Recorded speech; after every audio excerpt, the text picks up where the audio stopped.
కథలో యువరాణి వేరెవరో కాదు నేనే, నా ఎదనే మలచుకున్నా రాణివాసంగానే.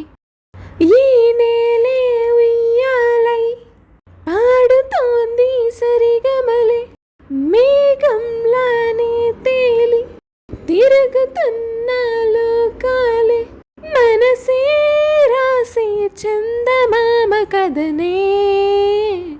నా కథలో యువరాణి వేరెవరో కాదు నేనే, నా ఎదనే మలచుకున్న రాణివాసంగానే.